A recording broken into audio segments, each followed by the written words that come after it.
여러분 주보 참가하실 때 여러분 앞에 귀의 소식 전하겠습니다. 우리 교회를 방문하신 모든 분들 주님의 이름으로 환영합니다. 등록 원하시는 분 말씀하시면 저희가 친절하게 도와드리겠습니다. 원래 말씀과 함께 철로역정 계속 진행하고 있습니다. 시편 말씀 적극적으로 함께 따라와 주시길 부탁드리고요. 오늘 오후 찬양 예배는 양육위원회 헌신 예배로 드리게 됩니다. 내일은 8월 첫째 날입니다. 월초 새벽 금식의 날로 8월 한 달 동안 하나님 앞에 할 기도 제목을 적어서 함께 내시고 또 하면 저희 같이 안수하며 기도하도록 하겠습니다. 수요일은 일본 높은 뜻 오차노미즈 교회를 섬기고 계신 장기현 목사님 오셔서 일본을 위해서 우리가 어떻게 또 선교하고 기도해야 될지 함께 말씀을 전하시게 됩니다. 많은 분들 참여 부탁드립니다. 다음 주 오후 찬양 예배는 총무위원회 헌신 예배로 드리게 됩니다.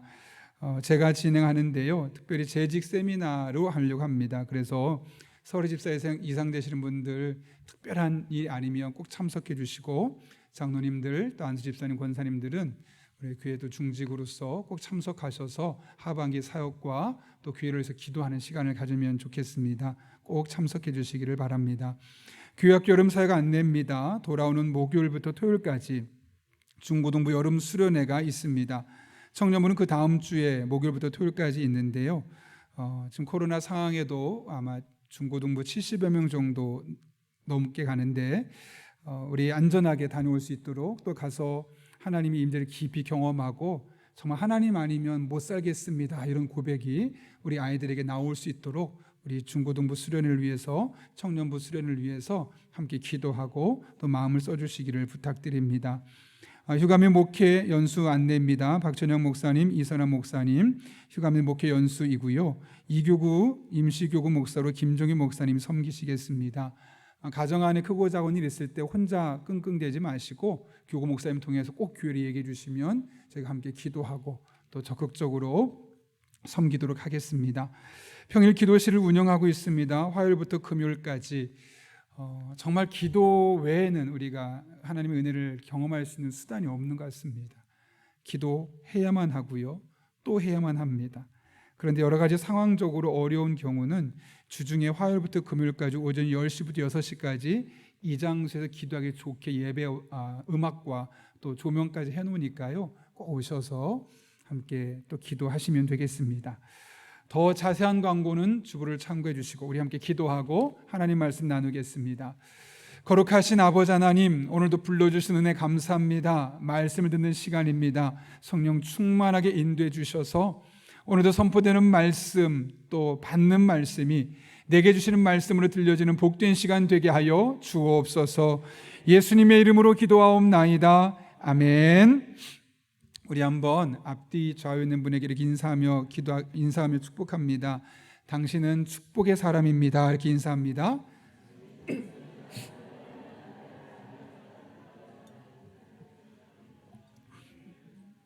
네, 여러분은 축복의 사람인 거 믿으시죠? 네, 저도 그렇게 늘 기도하고 있습니다.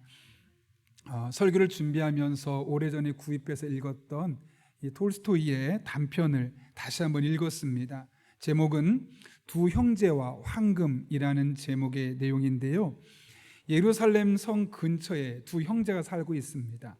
성이 아니라 약간 숲속에 가까운 멀리 떨어진 곳에 살고 있었는데 이 두 형제는 참 성품이 좋았습니다. 그래서 일주일 내내 주변을 돌아보면서 어려운 사람들, 일에 지친 사람들, 병자들, 고아와 과부들을 찾아다니면서 그들을 도와주되 전혀 보수를 받지 않는 겁니다. 그렇게 일주일 동안 지역으로 흩어져서 그들을 섬기고 나면 주말에 집에 오고 주일에 예배하고 또 월요일 되면 또 나가고, 그렇게 그들의 삶이 일상이 반복되는 삶이었습니다. 어느 날 월요일 날 동생이 먼저 앞길을 떠나고 있는데 형이 그 뒷모습을 그윽히 쳐다보고 있습니다. 근데 동생이 길을 가다 말고 갑자기 멈칫하더니 깜짝 놀라는 그런 몸짓을 하고 잠시 후에 고민하는가 싶더니 갑자기 산의 언덕을 향해서 질주하는 겁니다. 마치 들에서 어떤 짐승에게 쫓기듯이 아주 빠른 속도로 달려가고 있는 겁니다. 형이 깜짝 놀랐다가 도대체 무슨 일일까 궁금해서 동생이 멈췄던 지역에 똑같이 가보는데 가면 갈수록 뭔가 환하게 비춰오는 밝은 빛이 보입니다. 가봤더니 금이 수북하게 쌓여 있는 것이죠. 그러면서 동생을 순간적으로 이해할 수 없었습니다. 제가 왜 도망갔을까? 이 금을 가지고 나와 함께 마을 사람들에게 찾아가서 나눠주면 이 사람들을 우리가 많이 돕고 섬길 수 있을 텐데 참 이상한 행동을 했구나 라는 생각을 했습니다. 그리고 나서 그 몇 차례 걸쳐서 그 모든 금을 다 마을로 옮겼죠. 그리고 땅을 사고 또 건축 재료를 사서 세 채 건물을 지었습니다. 첫 번째 건물은 고아와 과부들을 위한 양호시설, 두 번째 건물은 병자와 불구자들을 위한 요양시설, 나머지 한 채는 불황자와 거지들을 위한 숙박시설을, 이렇게 세 개의 집을 큼지막하게 지었습니다. 그런데 금이 얼마나 많았는지 세 개의 집을 크게 지었음에도 불구하고 무려 3,000립이나 남아있는 겁니다. 그래서 이 각각의 집을 책임지는 사람들한테 1,000립씩 나눠주고 당신들이 주변에 보기에 정말 어려운 사람, 도움이 꼭 필요한 사람들에게 도와주십시오 부탁을 했습니다. 그리고 나서 본인도 그 지역에 3개월 동안 함께 모든 과정을 함께하고 나서 이제 길을 떠나게 되는 거죠. 3개월 만에 동생을 만나러 가는데 너무나 설렙니다. 그러면서 문득 이런 생각이 들었습니다. 아니, 내 동생은 왜 그 당시에 수많은 금을 보고 도망갔을까?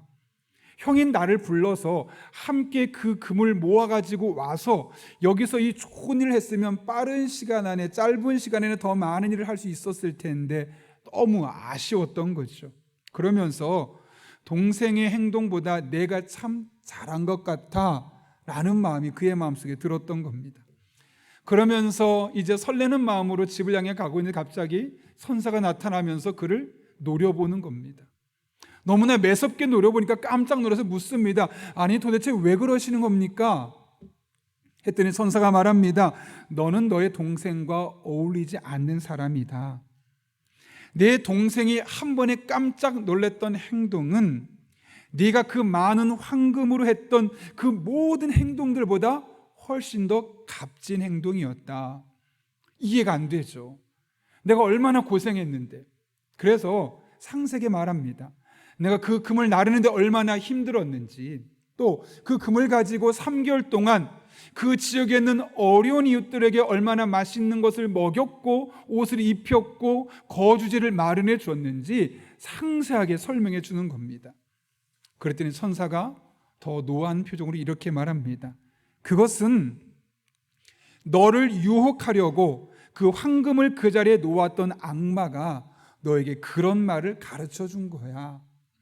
그 말을 듣는 순간 형은 자신의 검은 속내를 직면하게 되었습니다. 아, 내가 했던 이 모든 행동은 선행 자체의 목적이 있었던 것이 아니라 나도 모르게 내 마음속에 나 이런 사람이야, 나 남들 어려운 사람 돕는 사람이야 라는 것을 보여주기 위한 행동이었구나라는 그 검은 속내를 자신도 모르게 보고 말았던 것이죠.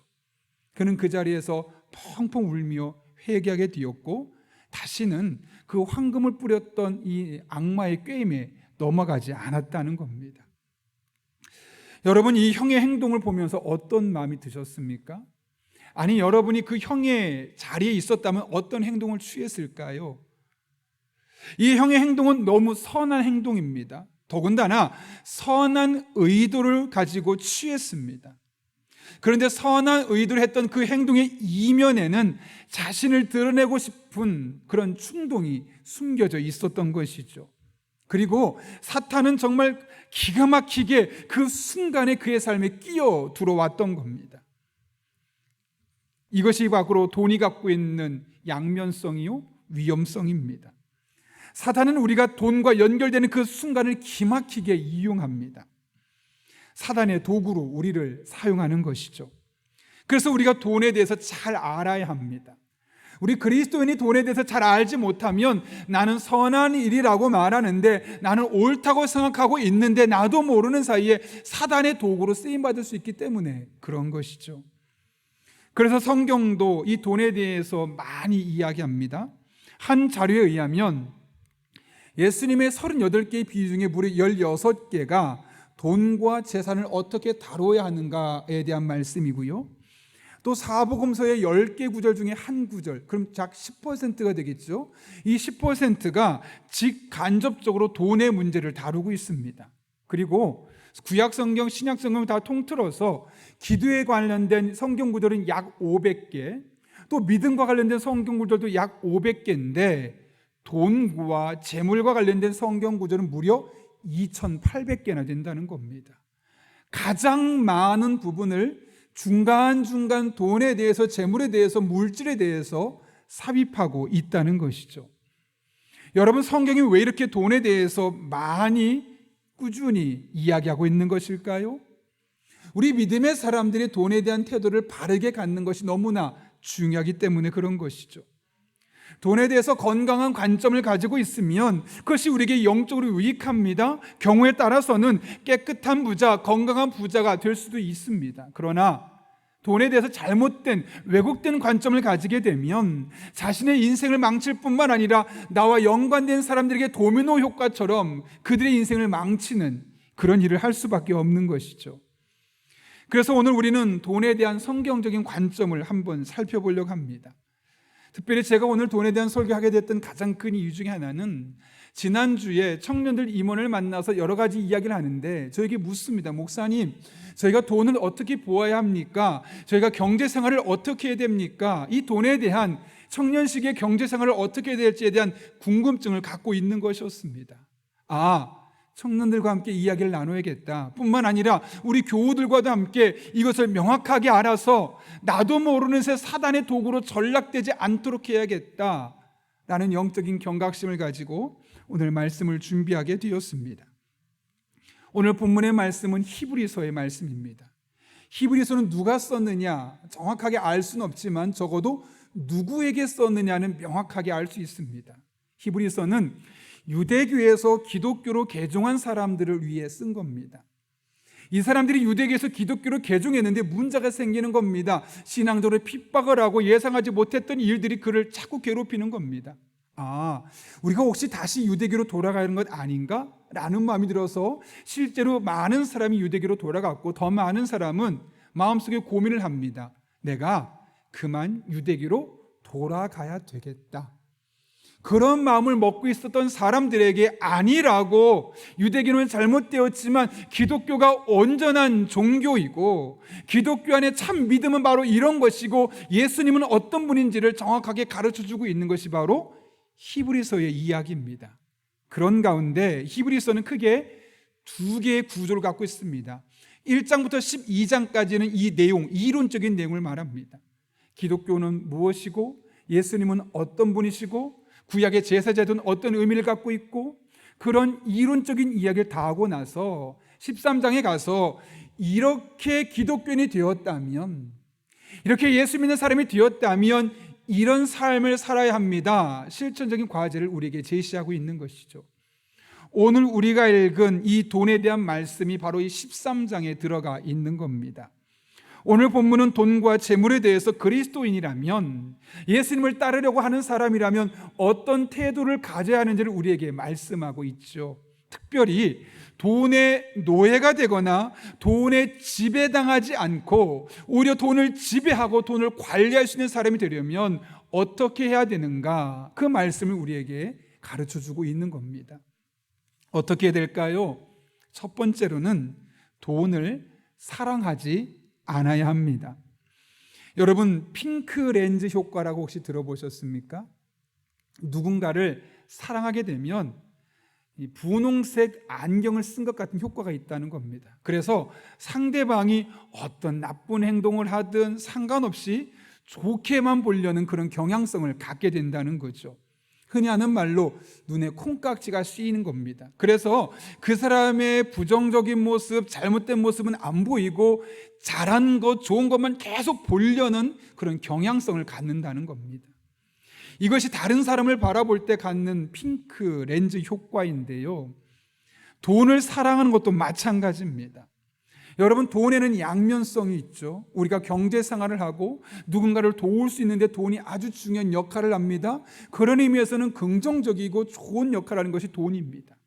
그런데 긍정적인 역할만 하는 것이 아니라 분명히 부정적인 역할도 있습니다. 그런데 우리가 돈을 사랑하게 되면 이 핑크렌즈 효과에 의해서 돈으로 말미암은 부정적인 것은 보이지 않습니다.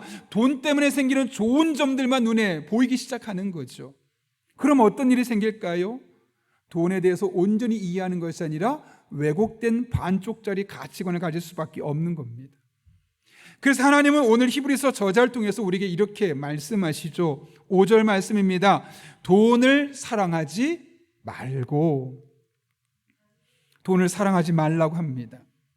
여기 돈을 사랑하지 말라는 것 도대체 무엇을 말하는 걸까요? 돈과 상관없는 사람인데라는 것 아닙니다. 원문을 보면 여기 사랑이라는 단어가 피라르귀로스라는 단어인데요, 탐심으로 되어 있습니다. 탐심의 원문의 의미는 무슨 뜻일까요? 돈을 조금이라도 더 가지려는, 무언가 더 가지려는 그런 과도한 욕망. 이게 뭐냐면 지금 충분한데 조금 더 마치 목마른 사람이 물을 찾듯이 계속해서 갈증을 내는 그 상태를 일컬어 탐심이라고 합니다. 그런데 돈을 사랑하는 것이 다 이런 거라는 거죠. 내가 지금 있는 거 충분한데 조금 더 가져야 되고, 조금 더 계속해서 끊임없이 목마르게 찾는 그 모습을, 이 과도한 욕망을 의미하는 겁니다. 없는 것이 아니라 있는데 더 가지려는 것이죠. 문제는 이것이 매우 위험한 현상이 될 수 있다는 겁니다. 왜요? 사랑하면 뭐만 보인다고요? 긍정적인 모습만 보여서 그로 말미암은 파괴적인 모습을 볼 수 없기 때문이에요. 그래서 사도 바울은 이 같은 돈의 위험성을 누구보다 잘 알고 있었기에 디모데를 통해 우리에게 이렇게 교훈했죠. 디모데전서 6장 9절과 10절 말씀 같이 한번 읽어보겠습니다. 시작. 부하려 하는 자들은 시험과 올무와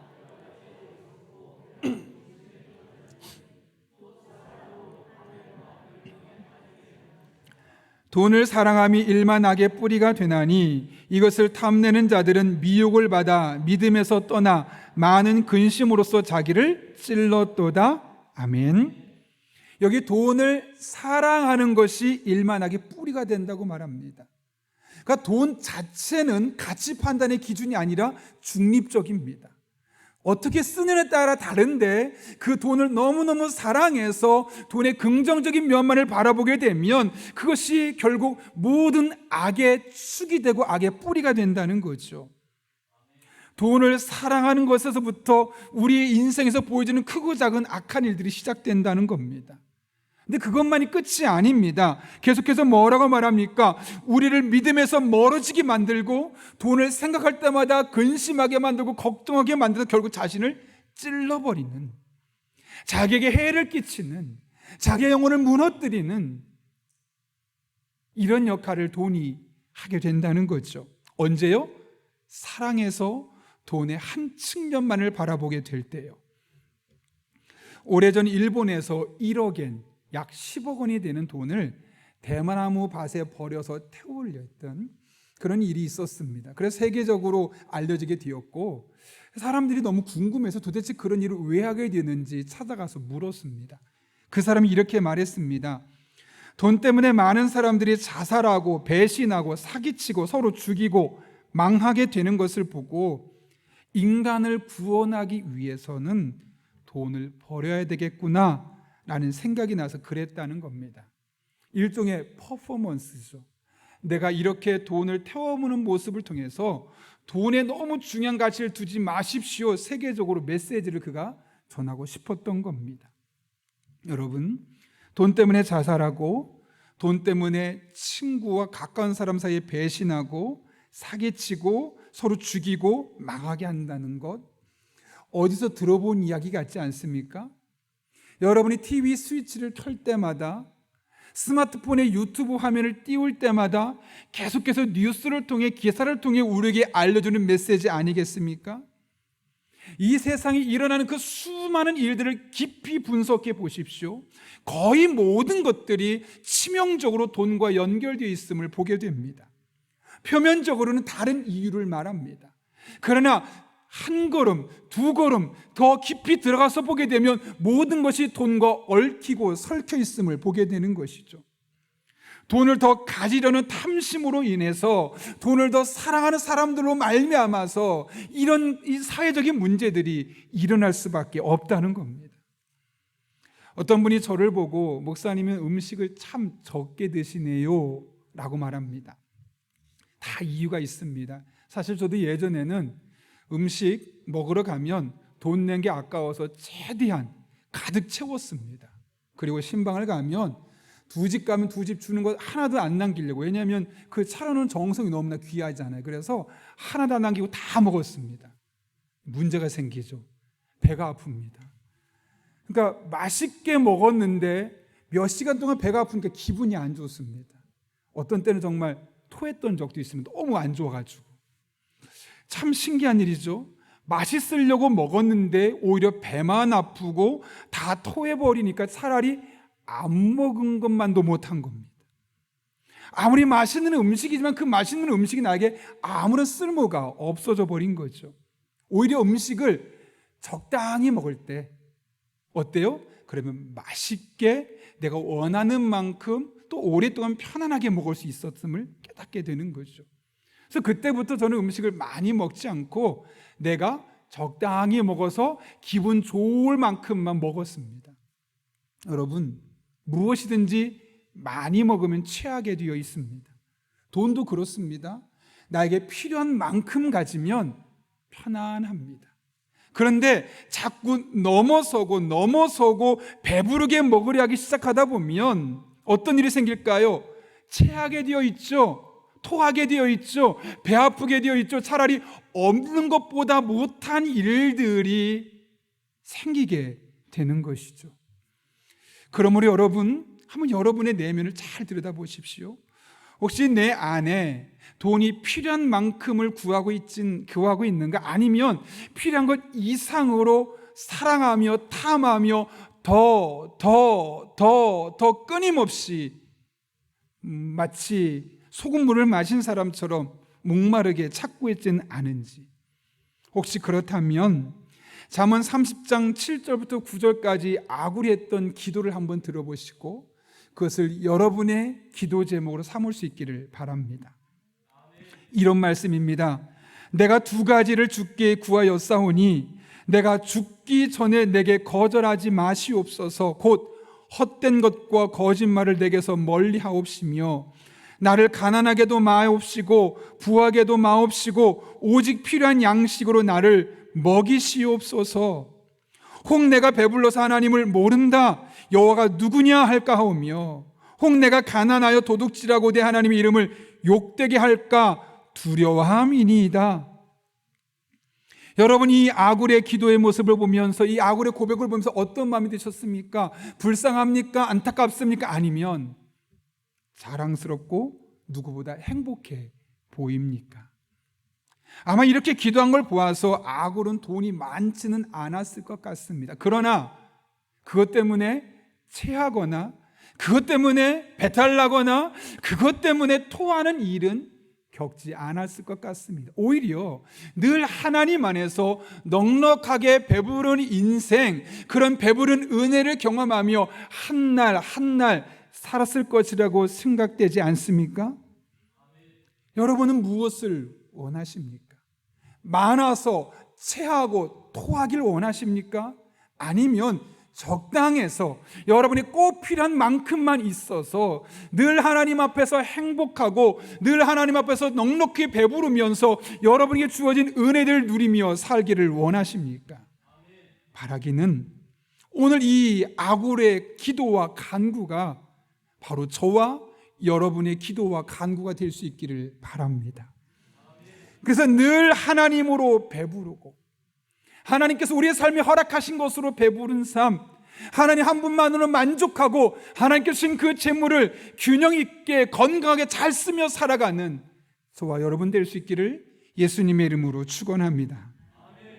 하나님은 우리가 돈에 지배당하지 아니하고 오히려 돈을 지배하고 돈을 컨트롤하는 삶을 살기를 원하십니다. 이를 위해 두 번째로는 하나님께서 우리에게 주신 것들에 만족할 수 있어야 합니다.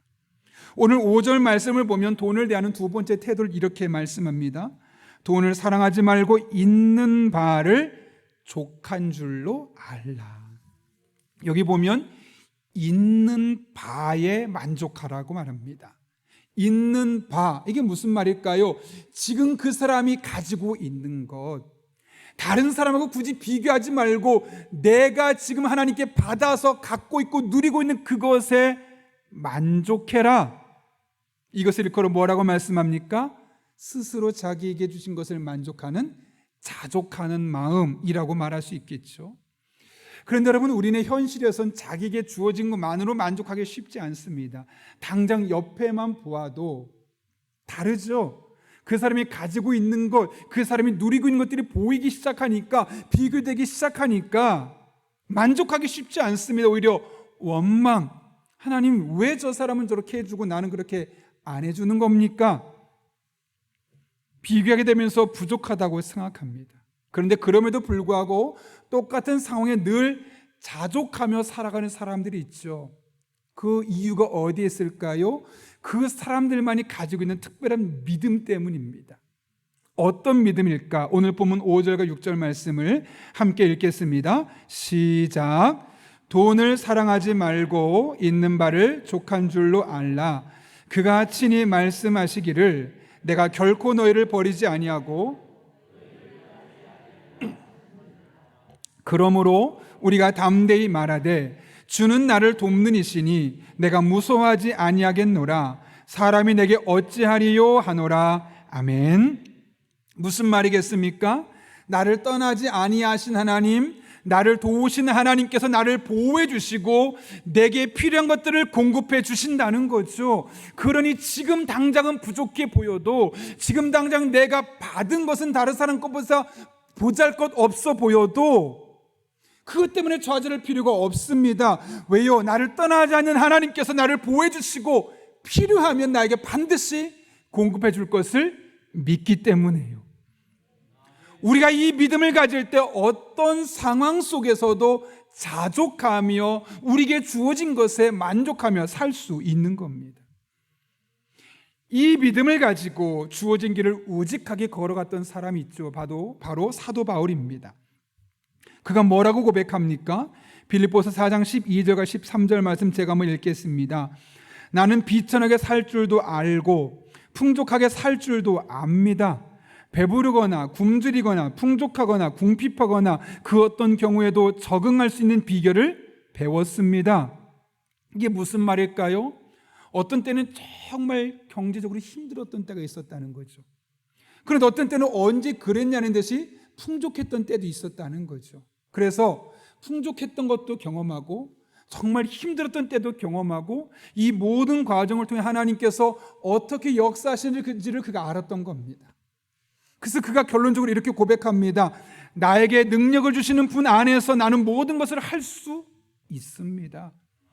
내 힘으로는 할 수 없지만 하나님의 능력 안에서 나는 가난해질 수도 있고 그 가난한 상황에서 나는 받은 바에 만족할 수 있고 풍요로움은 그 풍요로움 속에서도 교만하지 않으며 만족한 삶을 살아갈 수 있습니다 라고 사도 바울이 고백할 수 있었던 겁니다.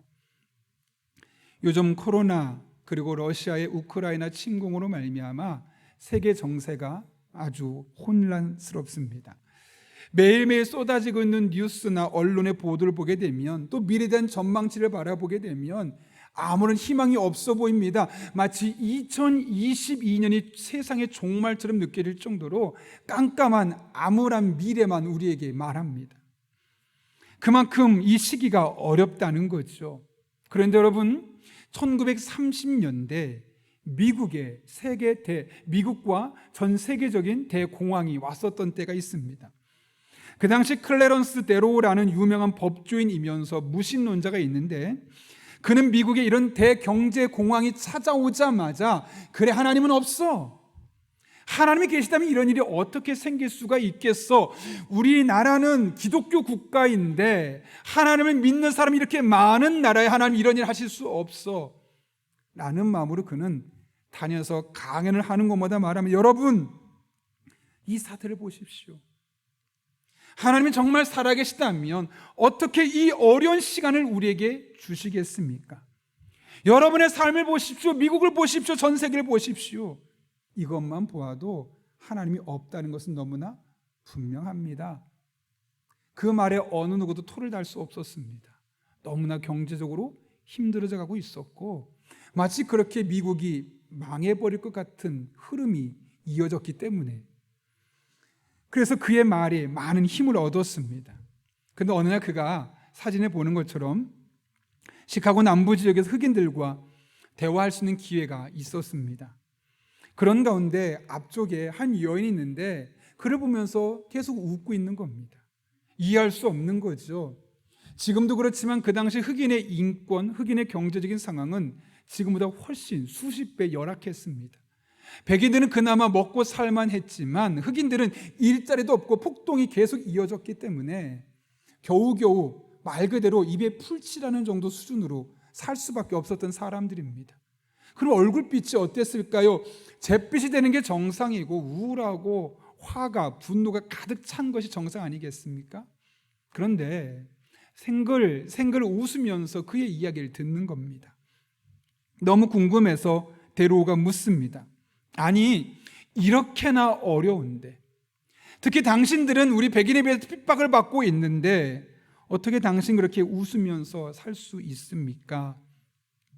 그 이야기 한 흑인 여성이 이렇게 대답합니다. 예수님 때문에요.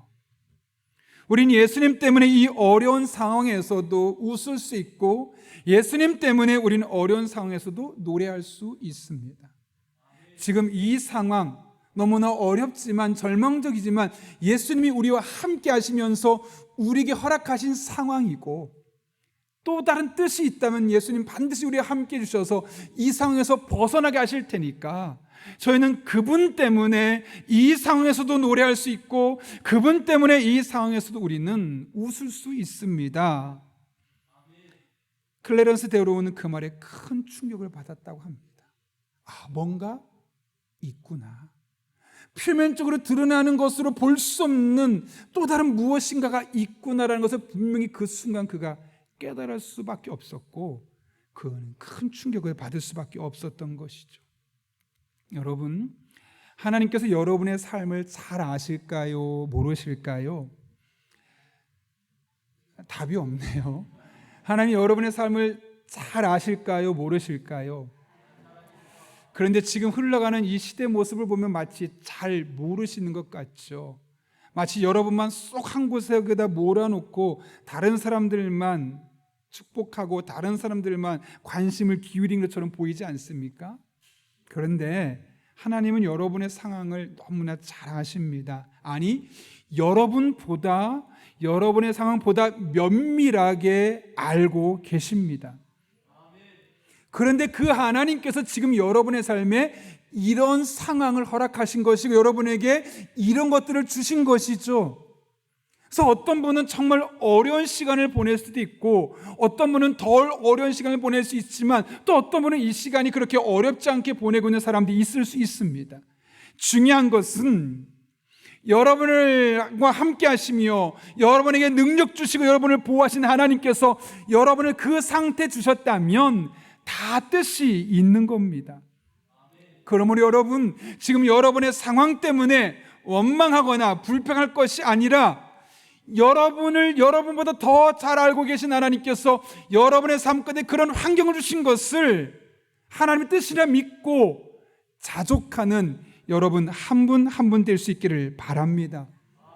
그리고 지금 당장은 어렵지만 또 다른 상황에 여러분을 가난하게 할 수 있지만 부하게 할 수도 있는 더 나은 상황으로 전개시킬 수 있는 그 높여주신 하나님을 또한 기대하고 믿음으로 붙들고 나아갈 수 있기를 바랍니다. 그러면 여러분도 사도 바울처럼 고백하게 될 것입니다. 나는 비천하게 살 줄도 알고 풍족하게 살 줄도 압니다. 배부르거나 굶주리거나 풍족하거나 궁핍하거나 그 어떤 경우에도 적응할 수 있는 비결을 배웠습니다. 나에게 능력을 주시는 분 안에서 나는 모든 것을 할 수 있습니다. 이 고백이 바로 여러분의 고백으로 바뀌어지는 것을 보게 될 것입니다. 그런 눈으로 여러분의 삶을 보십시오. 여러분의 경제적인 상황, 하나님이 여러분에게 주신 것입니다. 여러분의 배우자, 여러분의 자녀, 지금 그 상황 하나님의 뜻이 있어 그렇게 여러분에게 허락하신 것입니다. 그럼 그 상황을 만족하십시오. 감사하십시오. 자족하십시오. 그리고 하나님이 새롭게 역사하실 그날을 믿음으로 기대하며 그분 붙들고 하루하루 살아가 보십시오. 반드시 여러분의 삶 가운데 함께 하시고 여러분에게 능력을 주시는 분 안에서 내가 모든 것을 할 수 있었노라고 고백하는 여러분의 모습을 발견하게 될 것입니다. 그런 저와 여러분 될 수 있기를 예수님의 이름으로 축원합니다. 우리 함께 기도하겠습니다. 한 1분 정도만 기도하길 원하는데요, 오늘 말씀을 기억하며 기도합니다. 우리들의 삶 가운데 어려움이 찾아올 수 있습니다. 그럴 때 우리가 돈을 너무 사랑하지 마십시오. 필요하지만 사랑하다 보면, 탐하다 보면 부정적인 면이 보이지 않아서 나를 무너뜨리고 다른 사람도 죽이는 살인 도구로 바뀔 수 있습니다. 돈을 사랑하지 않고 하나님으로 배부른 사람으로 살아갈 수 있게 달라고 기도합니다. 한 걸음 나아가서 나보다 나를 더 잘 아신 하나님께서 내 삶 가운데 허락하신 것, 내 삶 가운데 놓아주신 있는 바를 만족하며 감사하며 또 다른 은혜 베푸신 하나님을 기대하며 내게 능력 주신 자 안에서 내가 모든 것을 할 수 있다고 간증할 수 있는 우리들의 삶이 될 수 있게 달라고 하나님 앞에 한 1분 정도지만 사모하는 마음으로 함께 기도하겠습니다. 거룩하신 아버지 하나님, 오늘 우리를 주님 전에 불러주시고 함께 예배하며 찬양할 수 있게 하신 은혜 진심으로 감사를 드립니다. 하나님의 말씀 붙들고 기도하는 이 시간 우리 한 사람 한 사람 성령으로 충만하게 인도하여 주옵소서. 뿐만 아니라 우리가 돈을 사랑하고 돈에 배부른 사람이 아니라 하나님을 사랑하고 하나님의 배부른 자들 되어질 수 있도록, 그래서 돈의 긍정적인 면과 부정적인 면을 잘 헤아리고 그것이 우리에게 해가 되는 것이 아니라 유익이 될 수 있도록 주님 은혜를 더하여 주옵소서. 아버지 하나님, 우리에게 있는 바를 만족하라고 말씀하셨는데 그 있는 바를 만족할 수 있는 하나님의 사람 될 수 있도록 믿음의 눈으로 바라보게 하여 주옵소서. 특별히 하나님 앞에서 하나님께서 우리를 결코 떠나지 않고 버리지 않을 뿐만 아니라 우리를 돕는 분이라고 말씀하셨는데 그 하나님 붙들고 믿음의 길을 걸어갈 때 곤란한 상황에서 하나님 만나게 하시고 풍요로운 상황에서 하나님 만나게 도와주시고, 그렇게 우리가 모든 상황 속에 하나님 앞에 모든 것을 할 수 있겠노라고 고백할 수 있는 믿음의 사람들로 든든히 세워질 수 있도록 주님께서 은혜를 더하여 주옵소서. 날마다 순간마다 우리를 붙잡아 주시고 그렇게 하나님 영광에 쓰임 받을 수 있도록 주의 종들의 삶 가운데 친히 역사하여 주옵소서. 거룩하신 아버지 하나님, 오늘도 우리를 주님 전에 불러주신 은혜 감사합니다. 말씀을 듣는 이 시간 우리의 생각을 내려놓고 오롯이 하나님의 말씀 앞에 우리를 내려놓습니다. 말씀대로 우리가 돈을 사랑하지 아니하는, 하나님을 사랑하고 하나님께 배부르고, 그래서 우리가 돈의 양면을 잘 바라볼 뿐만 아니라 하나님께서 우리에게 주신 그 있는 바를 자족하며 살아갈 뿐만 아니라 나를 돕는 이신 하나님을 붙들고 그분으로 말미암아 우리에게 주신 일상 속에서 모든 것을 할 수 있습니다. 믿음으로 고백할 수 있는 하나님의 사람들 되게 하여 주옵소서. 특별히 그런 상황으로 우리의 상황을 바꿔주셔서 지금은 비록 힘들지만 어렵지만 답답하지만 마침내 우리의 삶을 새롭게 하실 하나님의 은혜를 다 경험하는 주의 종들 되게 하여 주옵소서. 예수님의 이름으로 기도하옵나이다. 아멘.